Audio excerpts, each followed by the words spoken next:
Hi, this is Kelly. And this is Jenna. And you're listening to ODFM. This episode is One Dummy from Murder.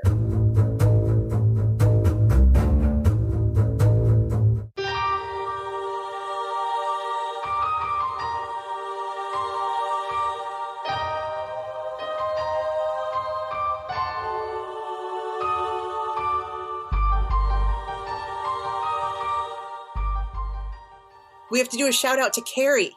Carrie, she's wonderful. The nurse she works with COVID patients. She works with all sorts of difficult to manage patients. She's amazing.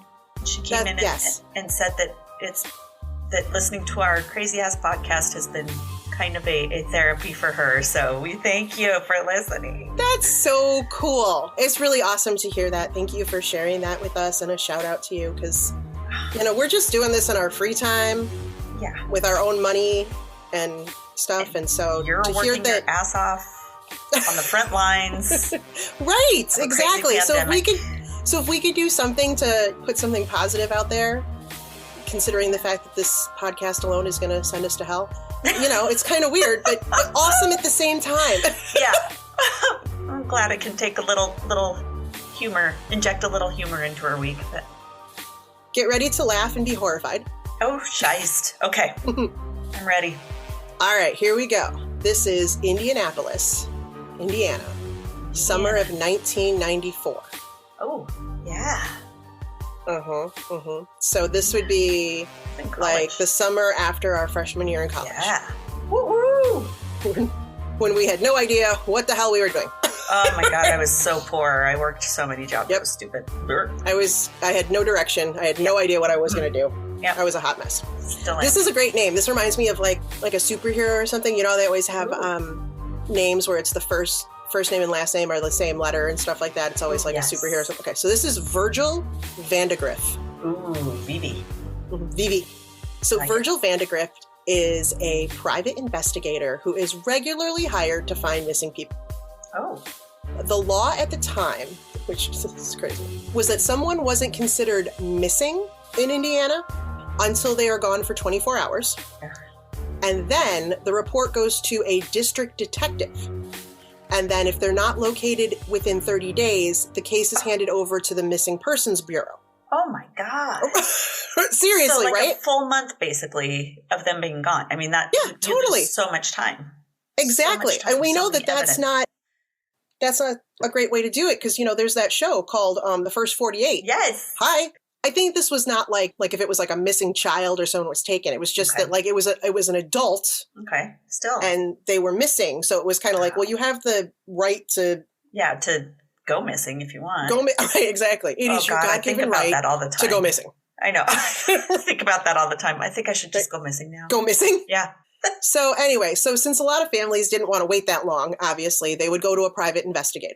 So this kept this guy in business. I guess. Missing people. Yeah. Thanks, police. Yeah. Oh, shit. Oh, God. So when the mother of 28-year-old Alan Broussard contacted Vandegrift to find her son in June of 1994, he began investigating the young man's life, right? He learned that Alan Broussard was a heavy drinker. Oh. He was gay, and he was active in the gay bar scene. Okay. Yeah. So that's where he was starting his search. He was last seen leaving a gay bar called Brothers. That's a terrible name. Isn't it? It's a terrible name. It's not like you want to hook up with your brothers. Right. And it's a gay bar where you're hoping to meet somebody. Right. Brothers. No. Yeah, that is a bad name. Yeah. Sorry. I'm going to name a couple other ones, and none of them are great. just FYI. Okay. So Vandegrift hung posters around the city with Alan's photo, asking the public for any information.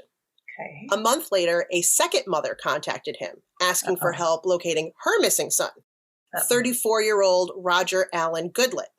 Roger was also a big drinker, gay, and active in the gay bar scene.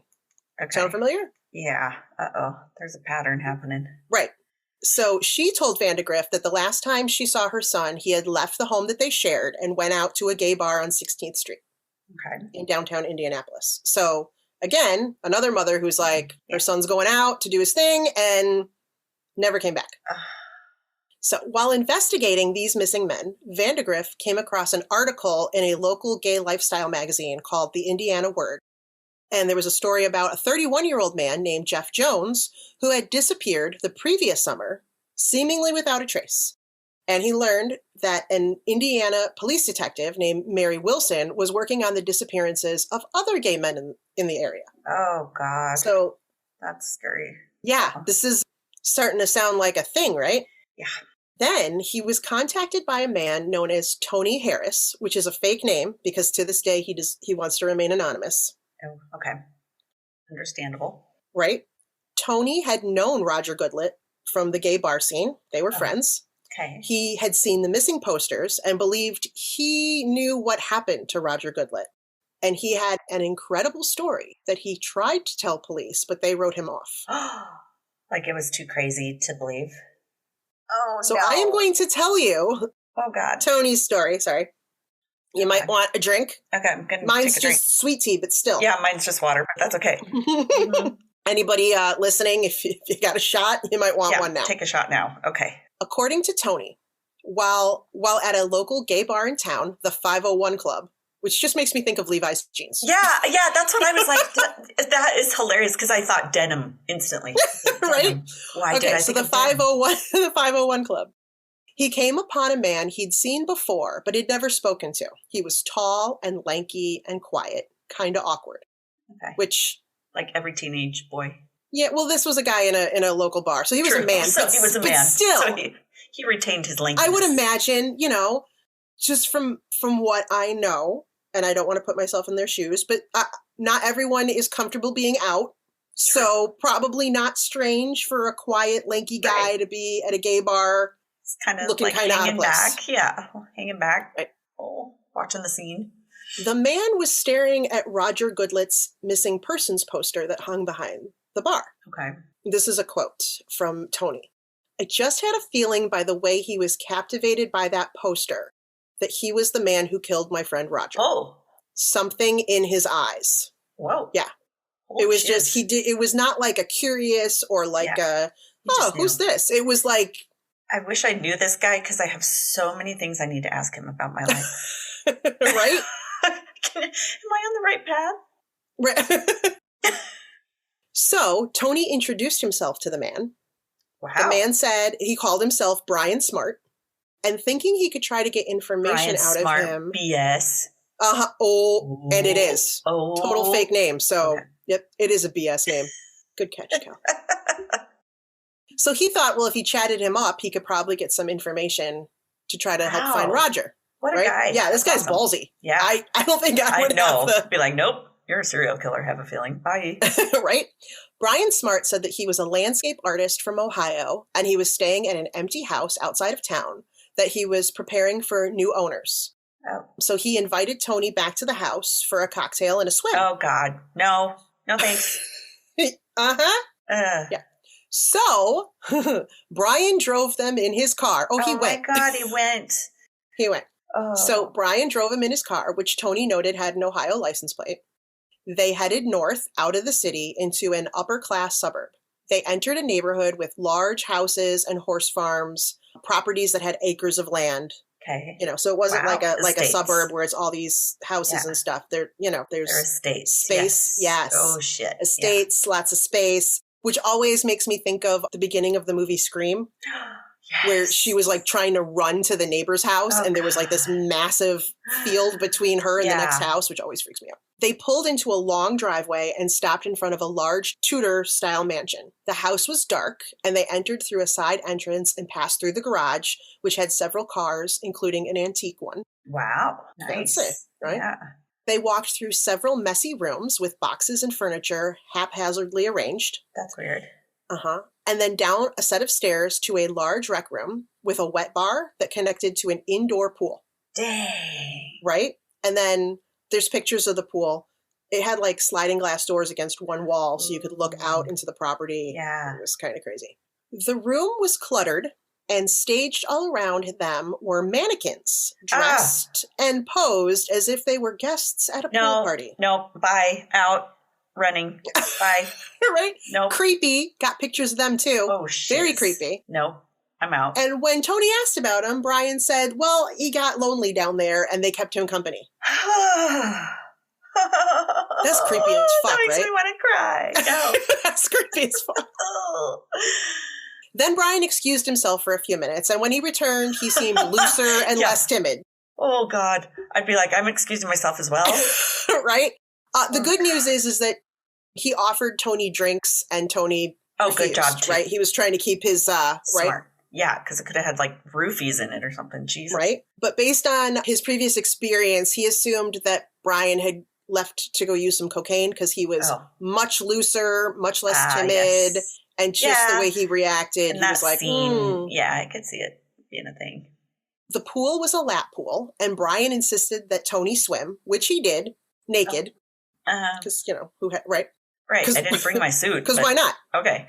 Creepy guy with all your mannequins everywhere. Sure. Let me take a dip. This is a complete... Why not? So, as I'm hearing this, I'm like, okay, I kind of understand why the police were like, I don't know if we're going to take you seriously. Yeah, like, what are you doing? Why would you stay?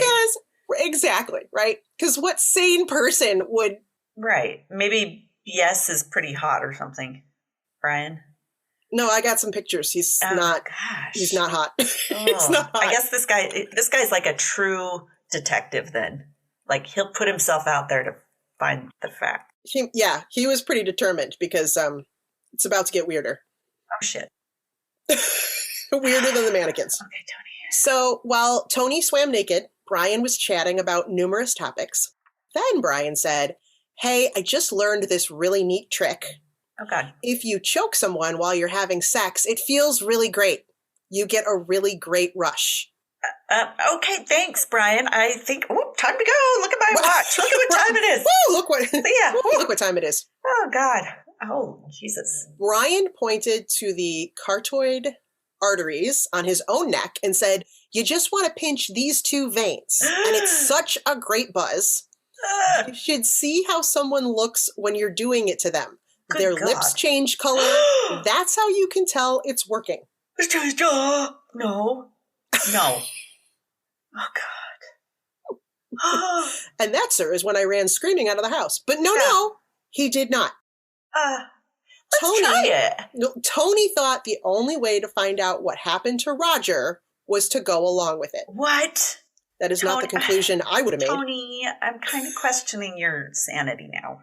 I think it's fair to say at this point that Tony was physically bigger and stronger than Brian. Okay. So I think he felt like he could take him if he needed to. Maybe. I don't know, man. So let me be the one doing the choking.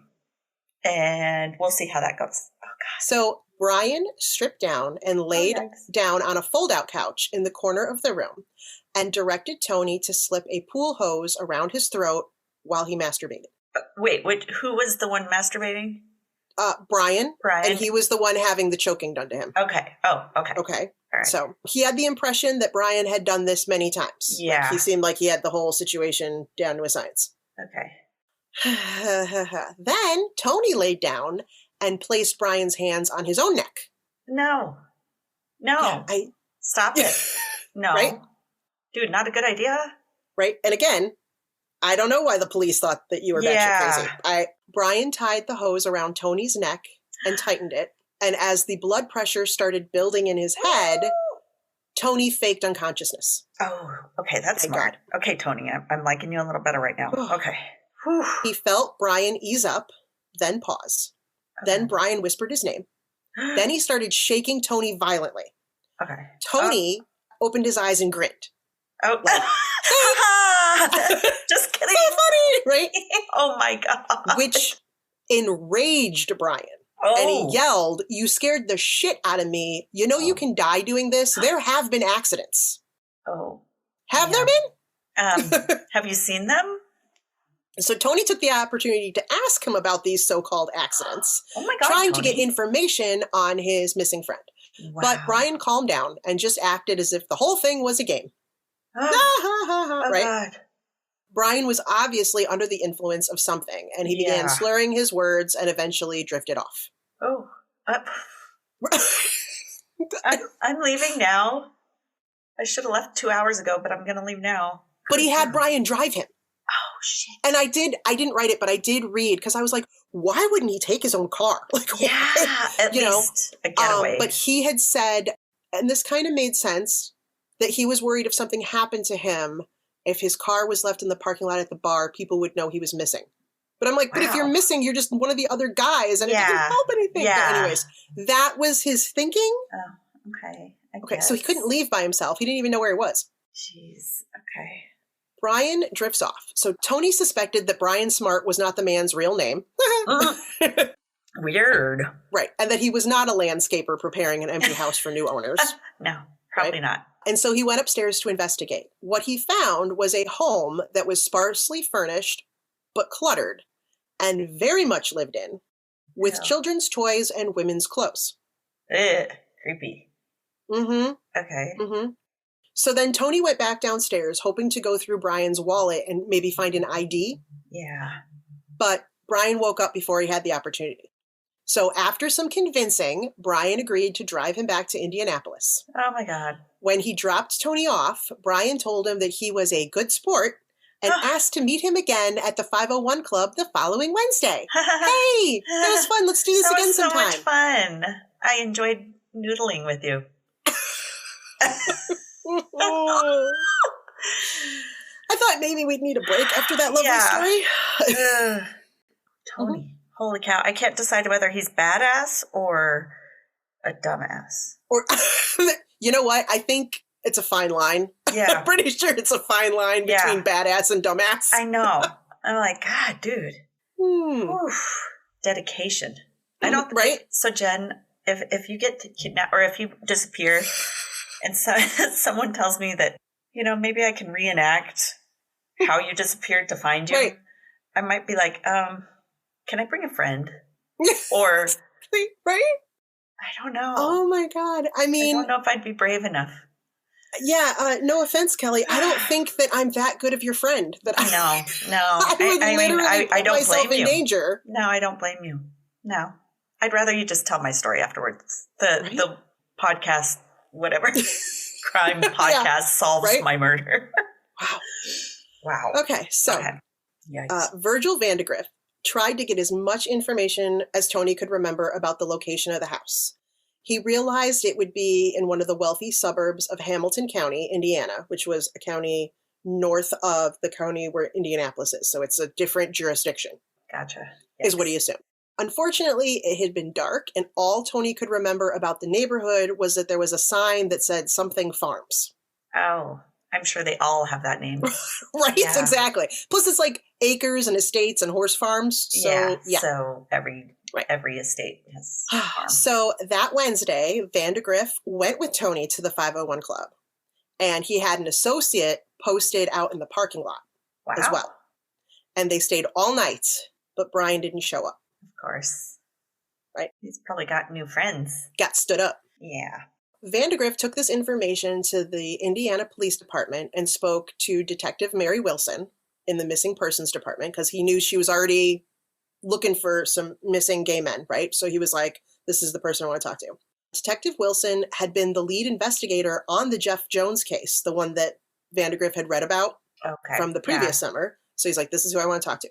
She was currently investigating the disappearances of several other gay men, a 20-year-old Richard Hamilton, a 21-year-old Johnny Bayer, and a 28-year-old Alan Livingstone. So we got like at least, so we got 3, 4, 5, 6 guys now. Oh, shit.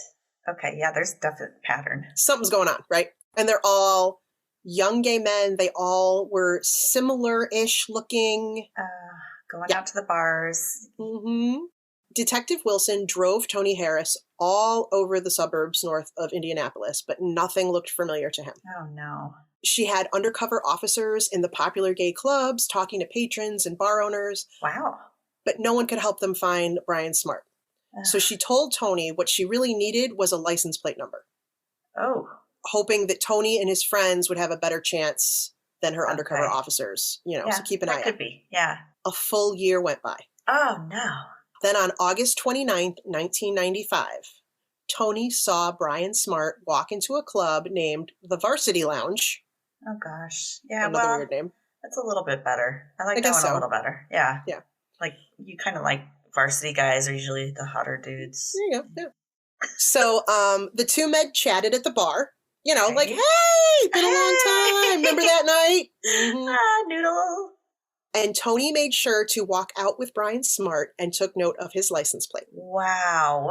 Okay. That's pretty badass. I'm telling you, Tony is the one that Tony's really fearless. got them. Yeah. So the plate was registered to 48-year-old Herbert R. Baumeister of Westfield, Indiana. Herbert lived with his wife and 3 children in an estate called Fox Hollow Farms that had a swimming pool in the basement. I think we're onto something. Wow. Herb and Julie Baumeister were the owners of a chain of thrift stores called Save-A-Lot. After several weeks of surveillance, Detective Mary Wilson and her boss, Lieutenant Thomas Green, approached Herb Baumeister at the store while he was working and informed him that they were investigating the disappearances of several men in the area and that he was a suspect. They told him straight out. They told him straight out.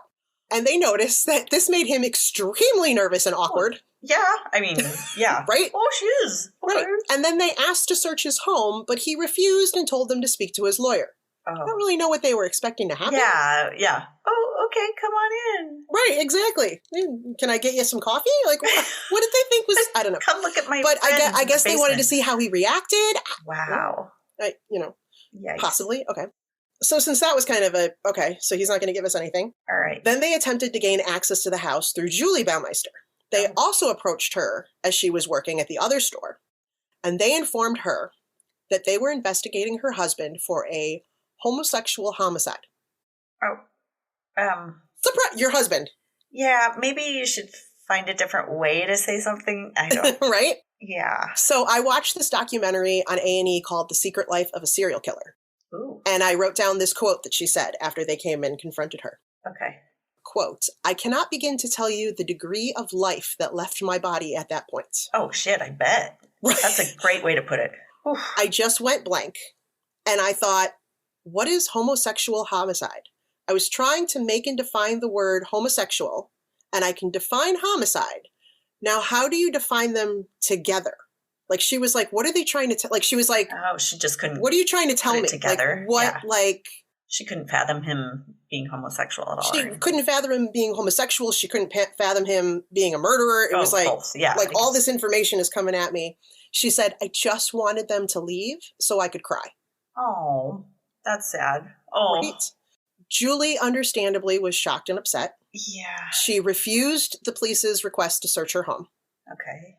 Detective Wilson tried to get a search warrant, but she was told there wasn't enough evidence or conclusive evidence. And so the police hit another brick wall. Oh, my God. I guess. I mean, that would be hard to... Right? I mean, I need to process what you just told me and know you can't search my house because... There's all this weird mannequins in the basement, and now I'm starting to wonder... Right. if something might be wrong with that situation. Do you own a small business or make cool and unusual handcrafted items? We love artists and small business owners, and we would be stoked to help you get the word out about yours. Consider advertising with us through this podcast. It's super affordable, and our podcast reaches every corner of the U.S. and even worldwide. To find out more, visit odfmpodcast.com and click on the Advertise With Us link. Let's get your creativity into the hands of people who would love it.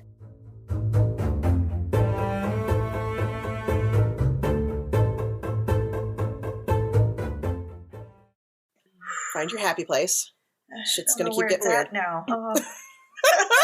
I told you, this one was crazy. Okay. I'm going to give you a little background now. Oh, okay. Herbert Richard Baumeister was born April 7th, 1947. He was the eldest of 4 children. His father was an anesthesiologist. Soon after his youngest sibling was born, the Baumeister family moved to an affluent area of Indianapolis called Washington Township. So he comes from a doctor's family, right. As Herb started school, he began to exhibit strange behaviors. He urinated on a teacher's desk. Oh, that's not just strange. Yeah, that's... Right. He found a dead crow on the road, and he left it on another teacher's desk. Jesus Christ. He's got some issues with teachers, that's apparently. Authority figures, maybe? He's got a problem, right. Yeah. He was disruptive and volatile in class. In high school, his father took him for a psychiatric evaluation, and he was diagnosed as being schizophrenic and having multiple personality disorder. Oh, God. So there's records of that, but there is no record of him receiving any kind of treatment. No. It was like, what's the good in finding this out if you're not going to do anything about it? Yeah, you're not going to do anything, not even therapy? Plus, so he's still a young developing mind in high school. You could have changed the course of his life by simply, granted, at this point, there wasn't the same help or same treatments. True. So they just thought they'd just see what happened. You know what? We'll just let it go. Yeah, I mean, those are just, it's like he's got a headache. Don't worry about it. Maybe it'll go away. So Herb graduated from high school and attended Indiana University in the fall of 1965. Wow.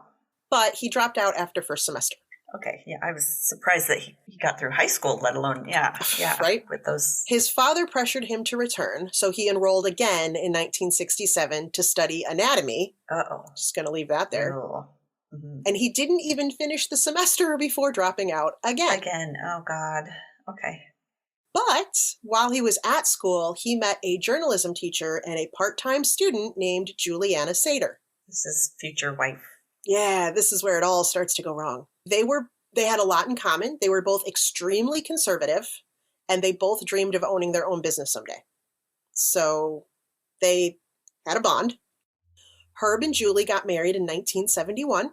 This is a little strange, not a lot of information on this. 6 months after the wedding, Herb's father had him committed to a mental institution for depression, general term depression, for 2 months. Herb was 25 at the time. And Julie described her husband at that time as hurting and in need of help. Oh, God. Red flags here. Yeah. Then there's really nothing too much to talk about until like 9 years later. After they'd been married 9 years, they decided to start a family. Oh, God. They had Marie, who was born in 1979, Eric in 1981, and Emily in 1984. Julie quit her teaching job to stay home full-time, while Herb worked at the Bureau of Motor Vehicles. His coworkers often talked about his odd and erratic behavior at work. Oh. He was kind of the topic at the water cooler. Oh, no. One year, he sent a Christmas card to everybody he worked with that pictured him with another man, both dressed in holiday drag. Right? Which not with my family, which, is the norm. Okay. Which is okay not to have the norm, but right. But this was what would the wife think? This was a married man with children in the late 1970s. Right. Like now I feel like people would be like, ha ha, that's funny. Yeah, then it was like, what are you thinking? And they already thought he was weird, right? So okay, so that just exacerbates it. After 10 years at working at the BMV, Herb was fired for urinating on a letter addressed to the governor. Yeah, he's got a thing with urinating. He does. Things. Addressed to the governor. Okay, so he didn't like the governor because he's... I guess not, right? He had a problem with the governor. And didn't like whatever the governor was. Okay. And because of that incident that he was caught, it was suspected that he was responsible for urinating on his manager's desk several months prior. So they're like, I think that's probably a good assumption. Yeah, that's... What's with him in the urinating? Yeah. What? Marking territories or... He's marking his territory. Totally. Strangely enough, Herb had difficulty finding work. Weird. I can't imagine why. He sounds so reliable. Right. And began drinking more frequently. Oh, shiz.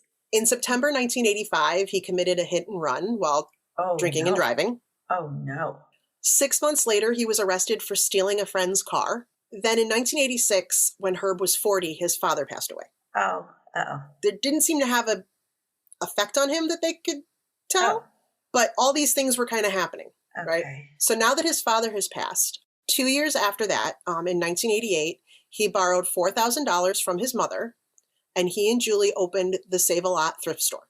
It was in conjunction with the Children's Bureau of Indianapolis, a local charity. Oh. The shop sold used clothing, household goods, and other secondhand items. The inventory technically belonged to the charity, and they received a contracted percentage of the proceeds. Oh, okay. So again, he seems like an upstanding member of the community. Yeah, like he's getting his act together. The tidy and organized Save-A-Lot offered quality used merchandise and became a popular place for families on a budget. Oh, nice. Okay. The store was very successful, and they made $50,000 in their first year. Holy balls. Considering that it's secondhand and a charity, right? Yeah. So the couple opened a second location. Okay. Yeah. Doing well. Then, in November of 1991, Herb and Julie moved their family to the wealthy suburb of Westfield. Wow.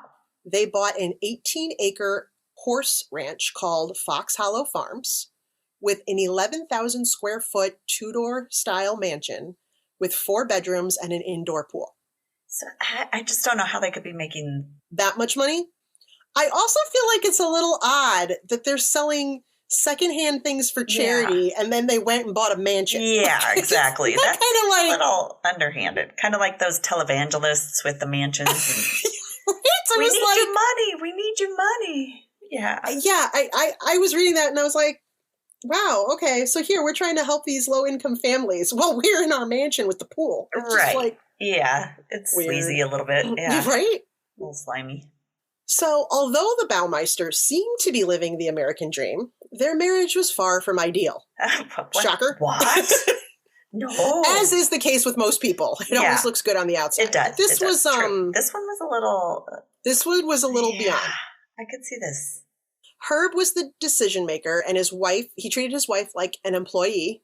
Oh, fun. Oh, yeah. Wow, this is great. She's the one who's college educated. He's the one. Exactly. They fought often, and they separated several times over the years, but they always got back together. Their stores had a reputation for being clean and organized, but their home was messy and cluttered, and the grounds of their estate were overgrown and unkept. Weird, because you'd think they'd have the money to hire help or do something. Right. No, so their house was a hot mess, but their stores, again, looked perfect. Julie has since stated that she and Herb were only intimate 6 times during their marriage. Whoa. Wow. How many years were they married? 25. Wow. I mean, overall. Wow. 25 years. 6 times. 3 of those resulted in children. Yeah. Oh, wow. Oh, boy, that's a confidence killer. Tell ya. Well, here you go. So she never saw her husband naked. The whole time they were married. Never once saw him naked. Oh. He always changed in the bathroom and said he was embarrassed of his skinny body. So I'm guessing it was always lights off, dark. Is this even you? Where are you? Fumbling around? Oh. Exactly.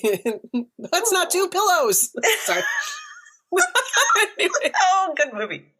So anyway, Julie would often take the 3 kids and stay with Herb's mother at her condo at Lake Wawasee. Or Wawasee, I'm not sure. Okay. Which was about 100 miles north of Westfield. And Herb would stay home because someone had to run the stores, right? Yeah. Oh. But I understand why she was constantly like, let's get the hell out of Dodge. This sucks. You're not even attracted me in the least. I'm out. Exactly. Oh. But then in 1994, now remember they just moved into the house in 91. Oh, okay. Right? Yeah. And they were doing really good. Yeah. In 1994, Save-A-Lot business took a turn and started losing money. Uh-oh. Herb would disappear for hours during the day, and his employees suspected he was out drinking. Oh, no. Mm-hmm. That sucks. He was demanding and moody. The stores were cluttered and littered with garbage bags. No. Well, no wonder they were going downhill. Yeah. Right? Yeah. Julie grew increasingly worried about her husband's behavior and all the bills that were going unpaid. I would get a little worried as well. Then, this is also in 1994, her 13-year-old son, Eric, and a friend were playing in the wooded area behind their house when they found a human skull. Right? Yeah. There were different stories as to how he found it and whatever, but there are several places that said he put the skull on a stick to terrorize his sisters. Oh, God. So they've got a little bit of issues as well, maybe? Well, I figured that sounds like a very boy thing to do. It does. Okay, yeah, he probably, I don't know if he knew. He was 13. He must know it was a human skull. I don't know. Yeah. I don't know what he thought, but he went to terrorize his, and then there was other accounts that just said he found the skull and told his mom, But I feel like that might be something they kind of didn't want to say. Let's not talk about it's going to make him sound weird too. Eric running around with a head on a stick. Ugh. So anyways, Julie asked where it came from, and Eric took her to the spot. And she saw what appeared to be a human skeleton, partly buried in the dirt. Wow. In one place, she said it looked like a person had just laid down. And it was or been placed there. Or been placed there, exactly, right? And then dirt had kind of covered him up here and there, right? Lord Jesus. So when Herb came home, she took him out to the woods and was like, the fuck? Yeah, I'm paraphrasing, you know. You know, the fuck is this? Okay. And Herb casually dismissed it, saying it was a cadaver skeleton that his father had from medical school. He had come across it while cleaning out the garage, which I think sounds weird because it doesn't sound like he cleaned shit. Yeah, exactly. And so when he found it, he was like, well, I'll bury it. No, that doesn't make sense. Come on. Right? Then I was like, okay, so in that day, like, did they not have just plastic ones? It was actually like from a cadaver? And so maybe he felt like, I don't know, it doesn't matter because he was psycho. But yeah, exactly. He was like, I'll take care of it. And a week later, Julie noticed it was gone. And so she just did her best to put it out of her mind. Oh, God. No. Why would you? Okay. So she tried to be like, nope, I'm just going to let it go. Makes sense. Makes Medical sense. school cadaver. Yeah. Whatevs. Bodies, we'll just leave those anywhere. Except a year later, police would tell her they suspected her husband of murder. Yeah. And her world would begin to crumble. Oh, wait a minute. There was this one body we found one time. Oh, God, that's not weird. Right? Herb's behavior became more and more bizarre, and mood swings were intolerable. And the relationship just deteriorated. It just went to shit. Yeah. It's like, right? I'm out. I'm done. Once the police came around and said he was a suspect. Yeah. Things went south. In January of 1996, Julie filed for divorce. Oh, thank God. At the very least, right? Get out. I gotta get out of here. Run. 6 months later, Herb closed the Save-A-Lot stores. Oh, wow. 6 months. That's fast. 6 months, right? So she left. There was somewhere that I read that, like, she filed for divorce, but he actually didn't move out of the house. There was, like, a in-laws living quarters as part of the estate, and he just shifted over. Oh. Creepy. Oh. And then I'm sure he didn't want to leave his mannequins. Yeah, I was going to say, and then he got a lot of plastic friends. Yeah. On June 23rd of 1996, Herb took their son Eric on a trip to visit his mother at Lake Wawasee. And Julie took this opportunity to call her lawyer, Bill Wendling, and told him about the bones that she had found in the wooded area behind the house. Oh, good. And he contacted Detective Mary Wilson and told her that she finally had permission to search the property. Oh, wow. So she's like, all right, Herb's gone. Do it now. Come look, right? So Julie and her lawyer met the police at the house and walked the detectives to the spot where the so-called cadaver skeleton was discovered 2 years earlier. Closer to the house, this is another point where you might want to take a shot or a drink or something. Oh. Closer to the house, just past the patio, officers found what appeared to be a charred human bone, approximately a foot long. Whoa. Okay. Oh, God. Oh. So this was like, like I have pictures of the house. So, there was like the back of the house, there was like a whole landscaped patio area. And then just at the edge of that. So, oh, God. Okay. I don't know, what, like 15 feet from the back door? Okay. Having a bonfire tonight, kids. Roast some marshmallows. That's where they found it. So looking around, they realized that the landscaping gravel around the patio was not just pebbles and rocks. But there appeared to be chipped, broken bone fragments and teeth mixed in. At least he's recycling. Oh, God. He's recycling. Oh, God. Teeth. No. So pieces of bone were everywhere. Oh, my God. Hidden in plain sight, just behind the family's home and around the area where his children played. Oh, my God. How did he... Seriously. I'm thinking like a wood chipper or something. Like, how do you get the bones into shards? Dude, I don't know. I just keep thinking, like, when I was a kid, rocks. I was obsessed with looking at rocks. Yes. Okay. Especially, okay, and then like in the early 80s, everybody landscaped. It wasn't mulch. Yeah. Everything was decorative rocks, right? And that's so like, true. I remember our neighbors had these white sparkly ones. Yes. And like if you put them on like sidewalks, it was like chalk. Oh. So I was constantly snagging like, those and writing, yes. right? And my parents would yell at me. They're like, those are not you, Yeah. Any cool rock I would find. So now I'm wondering, like, did their kids have like a rock collection that had like a tooth in it or something? Like, what the F? Yeah. So gross. Oh my God. Okay. Anyway. All right. Detective Wilson brought bags of evidence collected from the Baumeisters' backyard to forensic anthropologist Stephen Nawrocki. Nawrocki? This guy at the University of Indiana to examine them. His finding was, quote, "They're human, they're recent, and they've been burned." Oh. Gross. Oh. Gross. Yeah. Gross. Oh, God. Oh, can they tell how many different humans? I get there. Okay. The next day, investigators returned and found another area further away from the house in the woods that appeared to be a sort of cemetery. Oh, whoa. Uh-oh. So as they're doing this search, right, every time a bone fragment was found, they would place a small orange flag. Oh, God. 30 minutes into the search, there were nearly 100 flags in the ground. Oh, just in 30 minutes. It was just freaking everywhere. Oh, gross. Just fragments. While the search continued, police also began to search inside the house.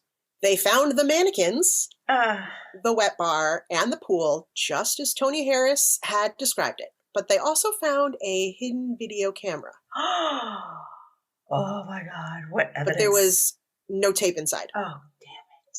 Right?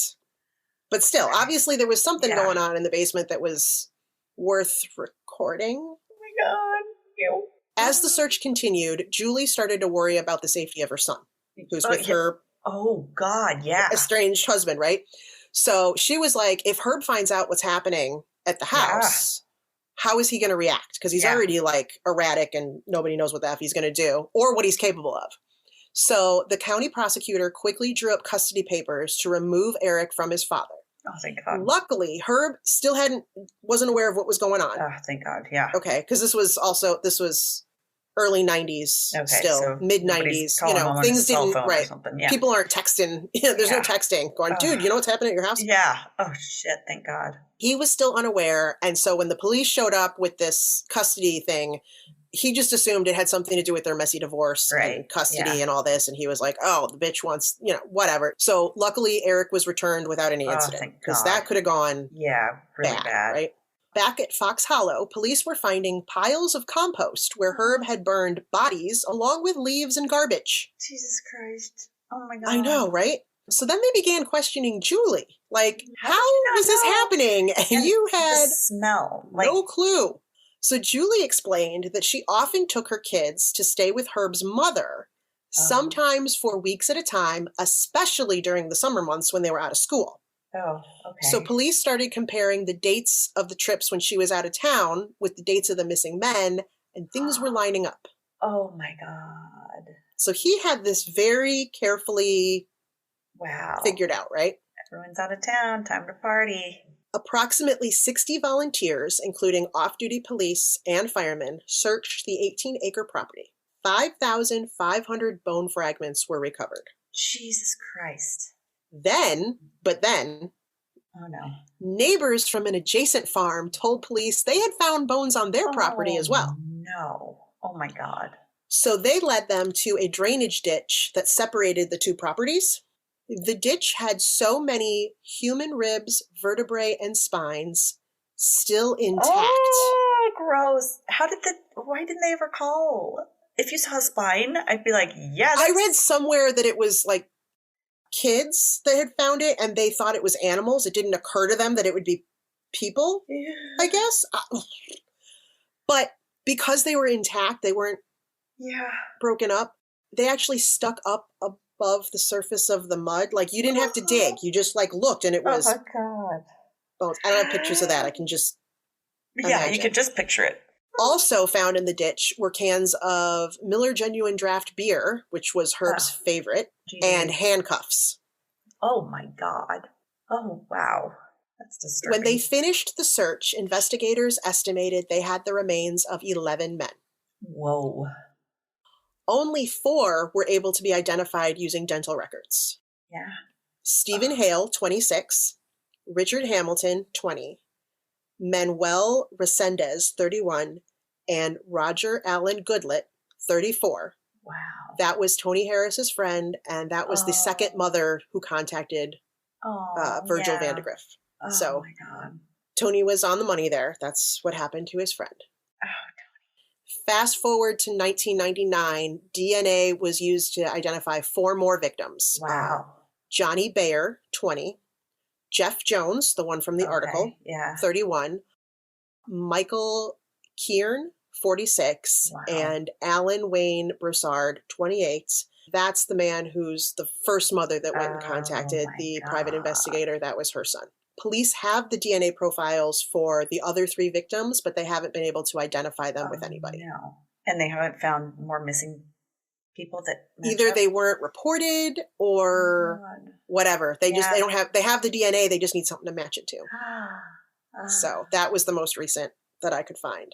If they could do that genealogy match thing. That's what I was just thinking in my head. I was like, have they done Ancestry.com? Yeah. Or 23. Maybe that. I mean, this was when I just looked up, right? And that was in 99. So, I mean, it's been 21, 22 years. Maybe but I didn't find anything else more updated than that. So, wow. Before police could arrest Herb Baumeister, he disappeared. Oh, no. Oh, no. Yeah, don't put that shit on the news. On June 29th, 5 days after the bones were first discovered, his brother Brad Baumeister called detectives. Herb had called him from a small town in Michigan saying he was on a business trip and needed money quickly.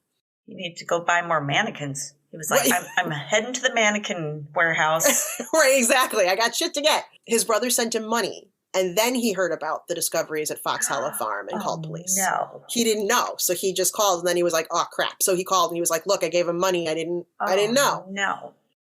On the evening of July 3rd, 1996, Herb committed suicide in his car in Pinery Provincial Park off Lake Huron in Ontario, Canada. Trigger warning, he shot himself in the forehead with a .357 Magnum revolver. Jesus Christ. He left a suicide note that was 3 pages long, blaming his failing business and his failed marriage, but he left no mention of what happened at the house, nothing about being gay, nothing about men that he murdered, nothing. Horrible. Just 3 pages. And that didn't come up once. He ended the note saying he was going to make a peanut butter sandwich and go to sleep. Right? Weird. It's like a weird, okay. Dude. At the time of his death, he was 50 years old. The evening before, so like July 2nd, a Canadian trooper had found him sleeping in his car under a bridge. And Herb explained that he was a tourist passing through and just stopped to rest. The trooper noted that there was luggage and a number of videotapes in his back seat. Oh my God. But the videotapes have never been found. No. They think he may have thrown them in the lake. Oh no. Oh my, right? Oh my God, that's horrible. Okay, so it keeps going. Oh my God, seriously? There are many who believe that Herb Baumeister is also responsible for the murders of at least 9 gay white men whose bodies were dumped along Interstate 70 that runs between Indianapolis and Columbus, Ohio. Oh no. The body of 17-year-old Eric Rodiger was found in May of 1985. Ooh, okay. Okay. Wow. Julie says that Herb made more than 100 business trips to Columbus between 1985 and 1991. Wow, that makes sense then. She has supplied investigators with receipts, phone records, and other information that place Herb around the location and time each of the bodies was discovered. What a sicko. Right. So there's a lot of articles that said, yes, he's responsible. And then there's other ones where they're like, well, we don't have any concrete evidence. Oh, jeez. But the last body found along I-70, which was identified as 32-year-old Clay Boatman, was found in August of 1990.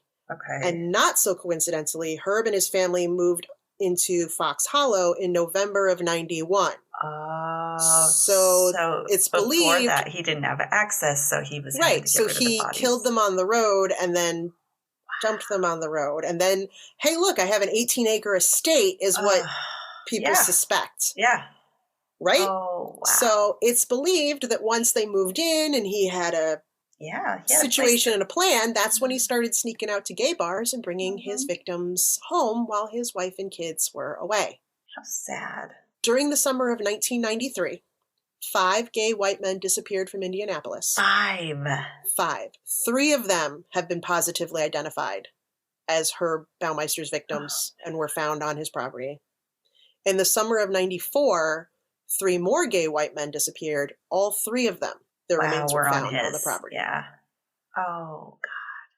Overall, Herb Baumeister is thought to have murdered up to 27 men. Whoa. Right?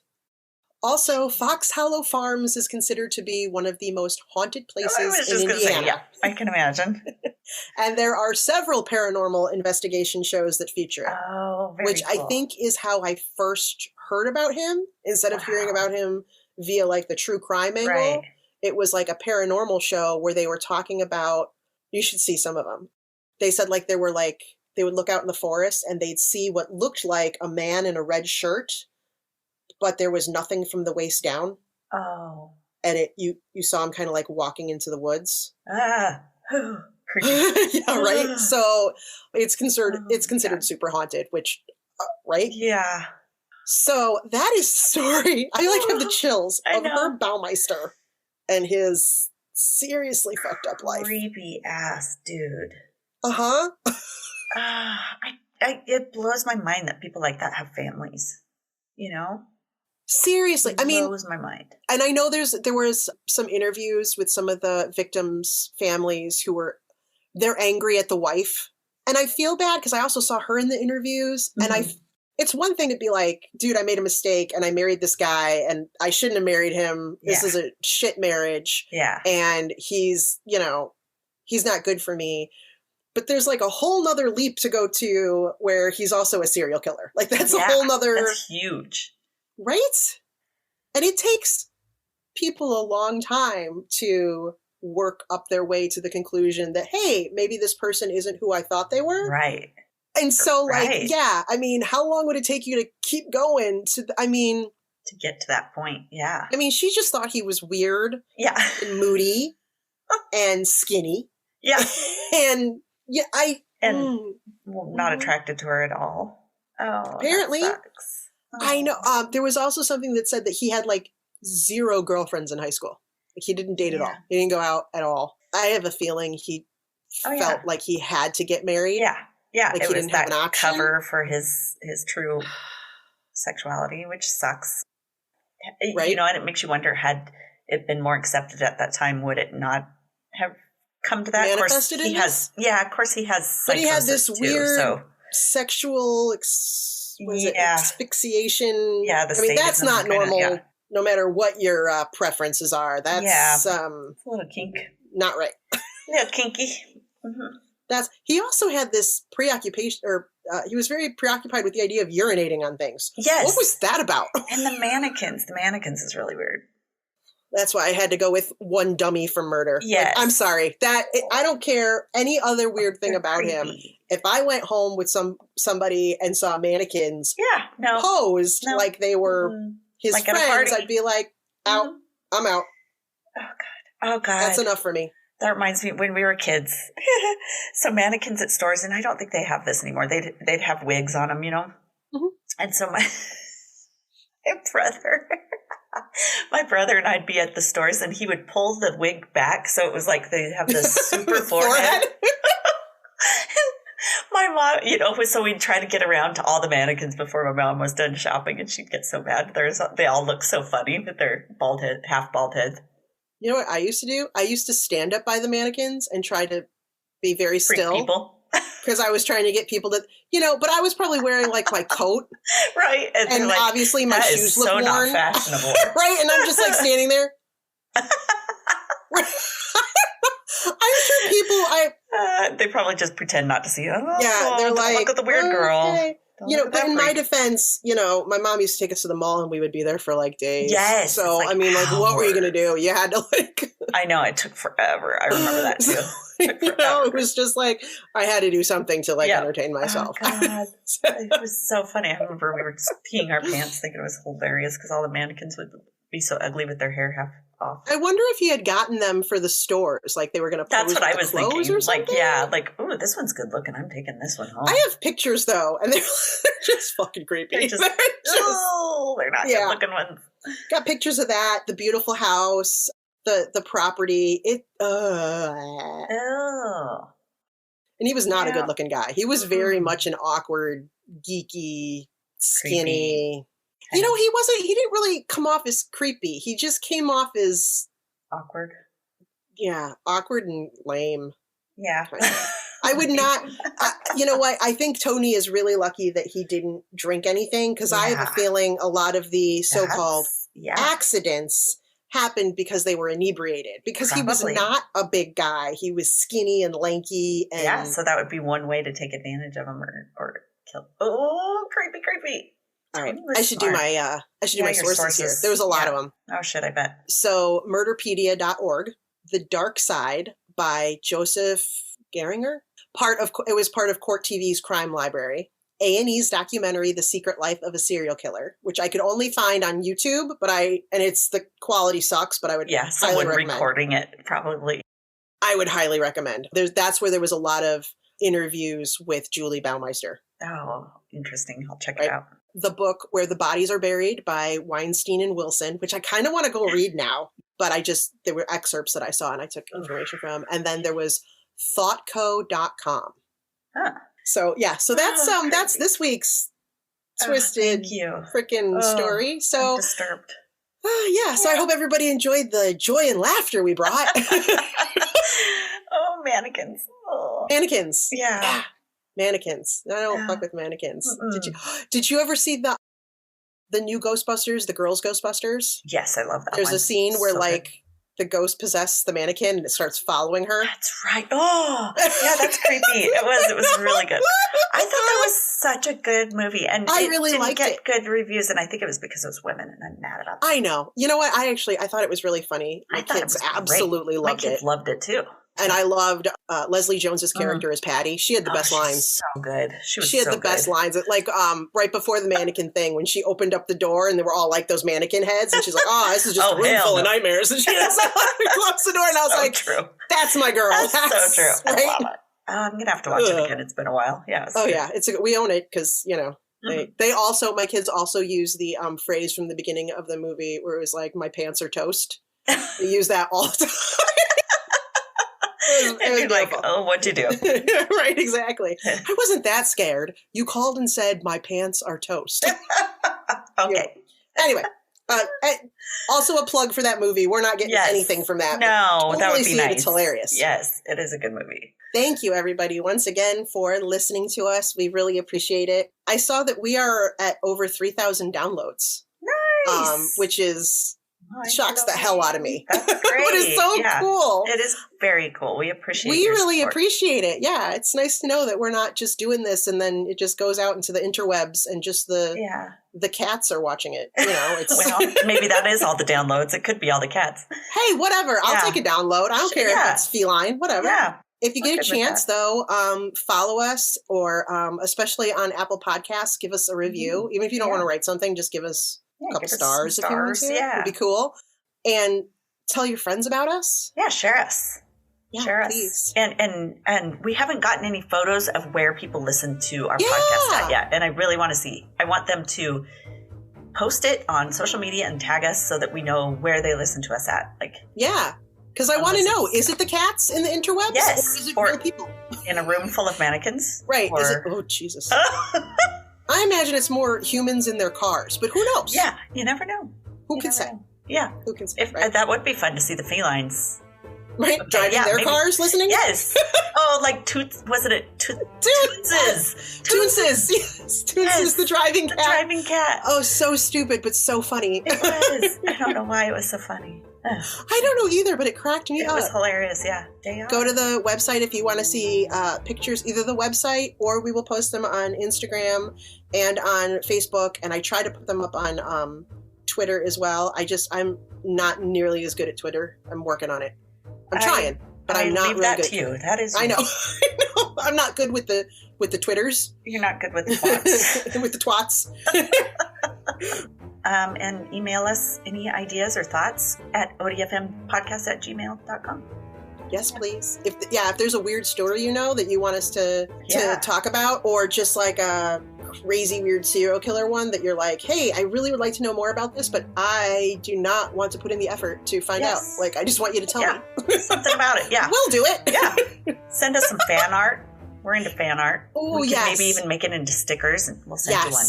And if you would like to support us monetarily, we would absolutely appreciate that. We have a Patreon page where you can be a Patreon subscriber, and then you get little extra bonus goodies. Yeah. Like there's a level where you can have our theme song as your ringtone, which is what I have on my phone. Right? Like, who doesn't want that? Or there's buymeacoffee.com. Yep. You can keep us going with some money there. Yeah. Anyways, we really appreciate you guys. Thank you so very much. Thank you. Have a wonderfully odd week. Stay odd. Stay odd. Bye. To see images from this story, follow us on Facebook, Instagram, and Twitter at ODFM Podcast, or on our website at odfmpodcast.com, where you'll also find a link to our merch store, where you can get awesome stuff like t-shirts, mugs, stickers, and more. And if the weekly podcast just isn't enough to fill your ODFM cup full, join our fan club on Patreon for more content like minisodes, bloopers, and discounts at our merch store. That site is patreon.com/ODFM podcast. And if you do love our bloopers and need more than we naturally do, which is a lot, buy us a glass of wine at buymeacoffee.com/ODFM podcast. Thanks for listening to another episode of ODFM, hosted by Kelly DeVries and Jenna Swanson. Production and editing by Kelly DeVries. Theme music by Eric Swanson. ODFM is a satirical true crime podcast for entertainment purposes only. The stories you hear are serious and true. The comments and opinions are not. We apologize if any of our content is harmful or disrespectful.